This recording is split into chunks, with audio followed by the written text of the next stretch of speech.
they've named, he was the line coach in his time at Shepherd Hill, and they named an award after him, Tony Vigneault Lineman of the Year.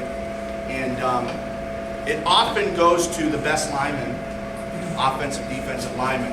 But there's some caveats to that. They have to be an exemplary person. They have to be an exemplary student. They have to be a good teammate, right? It just doesn't automatically go to the best guy. And if you look at a list, usually pass out like the history book. I decided not to do that this year, but we have it all updated on our website. So feel free to go on the website tonight. Maybe I'll send it out on Remind and Twitter. That has a list of all the old award winners and things of that nature. If you look back at some of the Tony Vigneault winners, really, really deserving candidates.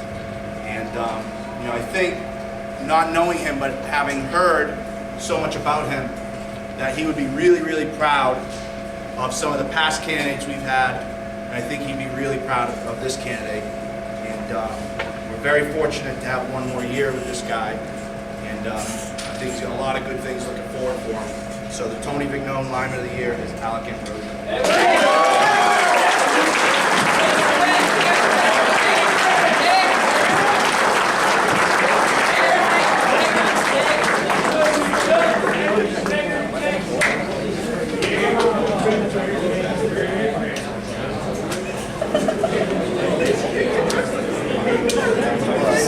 No. Dress code was part of the criteria law.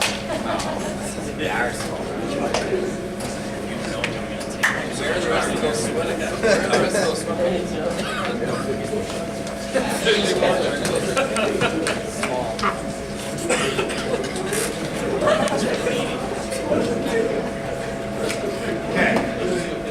Finally, most valuable player. And so, you know, I'm a sports talk radio guy and read the stats guy. There's always a debate of what is the most valuable player. Is it Mike Trout, who's just the best player?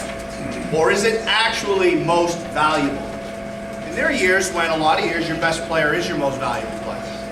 And I'm not saying the guy we're about to give this award to wasn't our best player, but he certainly wouldn't be the guy that would get drafted first in a fantasy league or in a pickup game. Belichick has a great saying, let me not mess this up, Murph. The best ability is availability. And talk about a guy who was available for 3 years. A lot like Johnny Mack. Played pretty much every position on the field. Did it the right way. Played hard. And played a new position this year. He was a cornerback his whole career. We played him an outside linebacker. Did a phenomenal job. Started and didn't come off on 5 different special teams units. 5 different special teams units while still starting on defense. And when we needed him, played on offense. It's unheard of in today's day and age of football to be on 5 special teams units. Okay? And he was available, not just to the coaches at the program, but more importantly, to his teammates. And talk about a great example to set. On the field, how to conduct your business, and even more importantly, off the field. Right? Talk about a kid who does a lot of things you want the right way. And so, again, when we were thinking about the award this year, there were a lot of candidates, but we had so many different guys step up at different times throughout the year. It was hard to pick one guy as you're the MVP. Because, there's games, Cooper had the best game, or Anthony, or Ben, or whomever. And so it was hard to say who the MVP was. So we went with, you know what? Let's not think of most valuable in terms of the best player or who played in the best games. Let's think it a little more academically. Who could we have gone, who would have hurt the most if we had lost this player? And I think without a doubt it was Drew Montigny.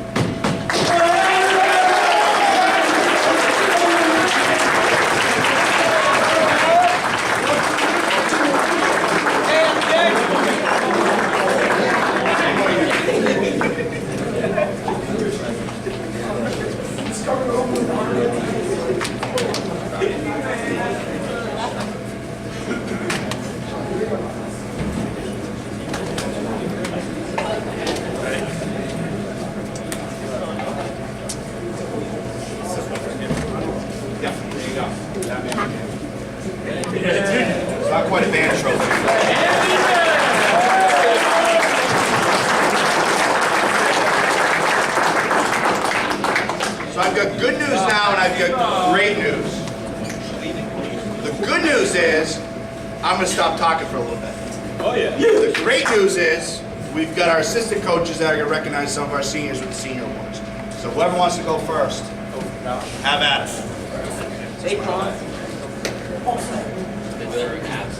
Yeah, guys that aren't here, we'll just give them their awards. Yeah, we don't need to talk. I got it right here.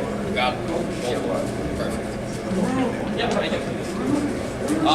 Good evening. My name is Brian Richards. I'm one of the assistant coaches. I'm incredibly fortunate to give out 2 senior awards tonight. My relationship with these 2 players is special to me. It's important to me. It's part of the reason why I get to coach football. Typically, if you teach and you coach, you spend your summers relaxing, or you spend your summers, doing things that, are relaxing and restful. I spent my summer calling John Foley and texting John Foley so that he would play football this year. What a great special kid. And not only is he a very good football player, but he's also a wonderful person, a great kid, someone that I wanted younger players to emulate on the field. So that's why I hounded him for so long. And I'm really proud of you, Curly, and why don't you come up and get a seat.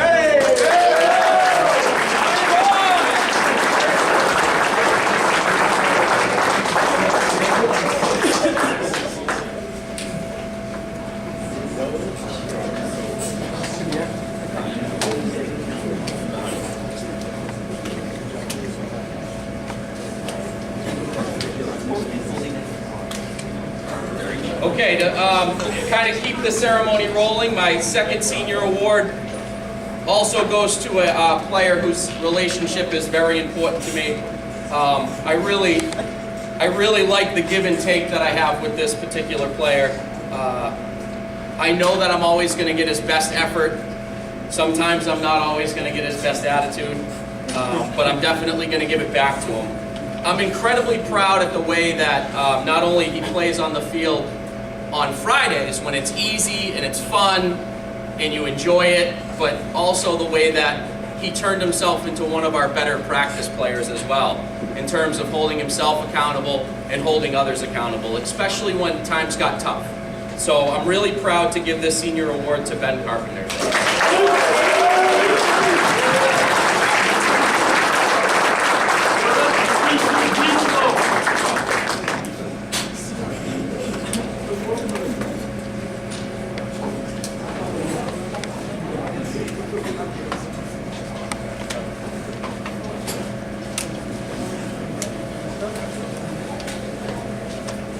That's it.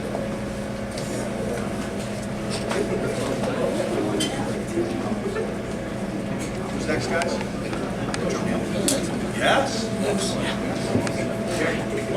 That's it? Very good. All right, I have the pleasure of giving a couple senior awards to a couple of guys who probably didn't like me that much this year. This first one showed up and I immediately looked at Coach Dugan and I said, who is this guy? I think we might have found a defensive end. And he went through some adversity early on in the year, some personal adversity, being able to get on the field, being able to play. Not once during the year did he take that out on a teammate, did he take that out on a coach, or did he do anything other than give 100% effort. It was an absolute pleasure. I wish we had you longer. Nathan Lebrecht.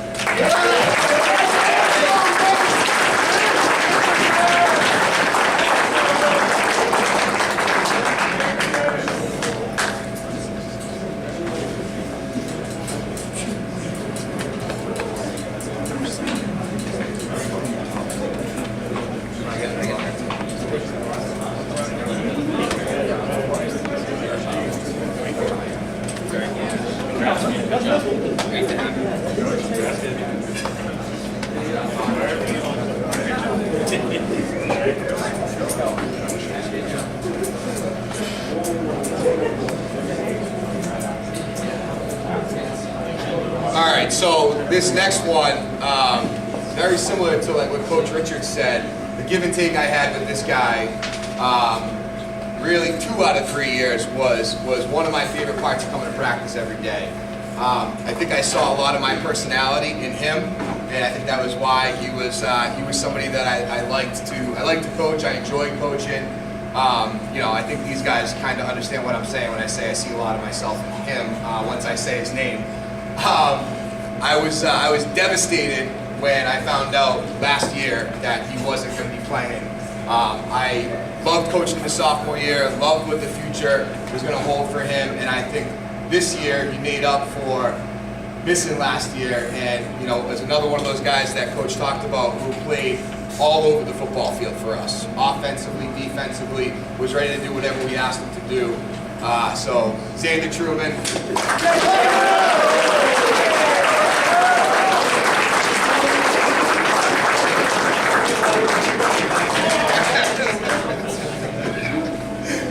It's a nice way to say that.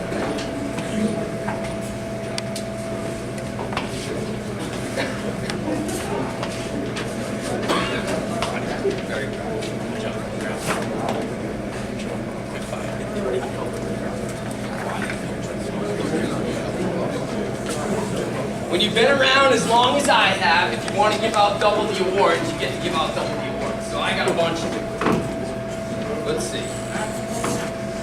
All right. Coach Matson's here. Coach Chuck. Coach O'Neill. We coached Seth when Seth was 6 years old. Yeah. South County Pop Warner. And Coach Matson, I think we just said, let's give whoever's running the ball, let's run behind the big guy. Let's run behind the big guy. I have been honored to know Seth since he was 6. I've been his coach on and off since then. I was his 8th grade English teacher. So I've known Seth and his family for a really long time. And I couldn't be prouder of him. Coach Duke did a great job of talking about his football career, but as a person, as a student, I've seen him come so far, I mean, obviously from 6 years old, but even just his years at Shepherd Hill, he's